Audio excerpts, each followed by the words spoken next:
ఈ నెల 31 వైఎస్ఆర్సీపీ జిల్లా స్థాయి పార్లమెంటరీ పార్టీ సమావేశం అనకాపల్లి జిల్లా కసింకోట సరోజిని గార్డెన్లో జరుగుతుందని పార్టీ కార్యకర్తలు హాజరు కావాలని అనకాపల్లి పార్లమెంటు పరిశీలకులు కరణం ధర్మశ్రీ పిలుపునిచ్చారు.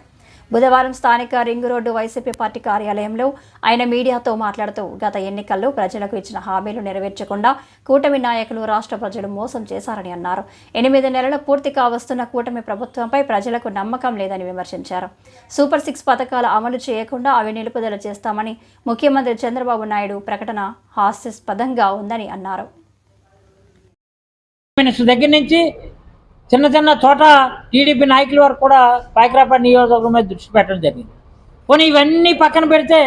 నర్సీపట్నం నియోజకవర్గం కింద చూస్తే గంజాయిని అడ్డాగా పెట్టుకొని ఏజెన్సీ నుంచి పాడేరు, చింతపల్లి, అరకు, అనంతగిరి, దుబ్బరగూడ, గుల్గొండ, జీకే వీధి, పెదబయలు, ముచ్చింపుట్టు, చింతపల్లి అక్కడి నుంచి మండలాల నుంచి ఏజెన్సీ గంజాయి అడ్డాగా పెట్టుకొని నర్సీపట్నం కేంద్రంగా పెట్టుకొని అక్కడ వ్యాపారాలు చేయడం కోసమే స్పీకర్ దగ్గర నుంచి అందరు నాయకులు కూడా అక్కడ తయారయ్యే పరిస్థితి అక్కడికి వచ్చింది. ఇవన్నిటితో పాటు స్థానిక సమస్యలు ఏవైతే ఉన్నాయో సమస్యలన్నీ కూడా అక్కడ ఉన్నటువంటి సమన్వయకర్తలు ఎవరైతే ఉన్నారో మా సమన్వయకర్తలైనటువంటి పెట్ల గణేష్ కానీ, యలమంచిలి నియోజకవర్గం సమన్వయకర్త అయినటువంటి రమణమూర్తిరాజు కానీ, అలాగే పాయకరాపేట సమన్వయకర్త అయినటువంటి మన జోగులు గారు కానీ, అలాగే అనకాపల్లి నియోజకవర్గం భరత్ కుమార్ గారు కానీ, చోడవరం నియోజకవర్గ సమన్వయకర్త అయినటువంటి అమర్నాథ్ కానీ, మాడుగుల నియోజకవర్గం అయినటువంటి సమన్వయకర్తగా ఉన్నటువంటి ముత్యాలనాయుడు కానీ, అలాగే పెందుర్తి నియోజకవర్గం అదీప్ కానీ వీళ్ళందరితో కూడా సమాలోచన చేసుకొని స్థానిక సమస్యలను కూడా ప్రజల్లో తీసుకెళ్తూ ఈ కూటమి ప్రభుత్వం చేస్తున్నటువంటి మోసపూరితమైనటువంటి వాగ్దానాలతో పాటు ఈరోజు వాళ్ళందరూ కూడా సంపదనే సృష్టిస్తానంటే ఆ సంపద సృష్టించింది కేవలం తెలుగుదేశం జనసేన నాయకులకే సృష్టించింది తప్ప ఒక పేదవాడికో, పేదవాడికో, కూలివాడికో, ఒక నాలివాడికో, సామాన్యుడికో, ఒక మధ్యతరగతి కుటుంబీకుడికో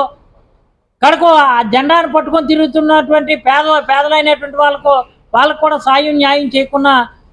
వాళ్ళ అధికారాన్ని అడ్డంగా పెట్టుకొని చేస్తున్నటువంటి కార్యక్రమం ఆ రోజు 2,78,000 కోట్లు ఖర్చు పెట్టి జగన్ సంక్షేమాన్ని ఖర్చు పెట్టి జగన్ అధికారంలోకి రాలేనప్పుడు మనం ఎన్ని సూపర్ 6 అమలు చేస్తే మాత్రం మనం అధికారంలోకి వస్తామా? ఇంకా రాము కాబట్టి మనం ఎందుకు అమలు చేయడం? మన జేబులు నింపుకొని మన తెలుగుదేశాన్ని నమ్ముకున్నటువంటి బడాబాబులు ఎవరైతే ఉన్నారో బడాబాబులకు సంపద సృష్టించే కార్యక్రమానికి మనం బాధ్యత తీసుకొని ముందుకు అడుగులేస్తే మంచిదనే ఒక ఎజెండాతోటే ఈ కూటమి ప్రభుత్వం ముందుకు వెళ్తుందో తప్ప ఒక ఆంధ్రప్రదేశ్లో ఉన్నట్టు తెలుగు వాళ్ళ తాలూకా తెలుగు ప్రజలు ఎంత నమ్మకంతో 164 సీట్లు ఇచ్చారో ఆ 164 సీట్లు ఇచ్చినటువంటి ప్రజలకు నమ్మకాన్ని ఉమ్ము చేయకూడదు అనే సంకల్పం వాళ్ళకి లేదు. అందుకనే ప్రధానమైనటువంటి ప్రతిపక్షంగా కానీ లేదు వైఎస్ఆర్ కాంగ్రెస్ పార్టీ లక్ష్యం పేదవాడు చల్లగా ఉండాలా, వైఎస్ఆర్ కాంగ్రెస్ పార్టీ జెండా మోసుకున్నటువంటి కార్యకర్త కూడా పోరాటమే పరమావధిగా ముందుకు వెళ్తూ కూడా ఇది పోరాటంతోనే ముందుకు ఈ పార్టీ పుట్టింది. పోరాటం వచ్చిన తర్వాత అందరినీ సమానంగా చూసి తర్వాత ఆ పార్టీ ఈ పార్టీ అని కాకుండా అందరికీ న్యాయం చేసింది.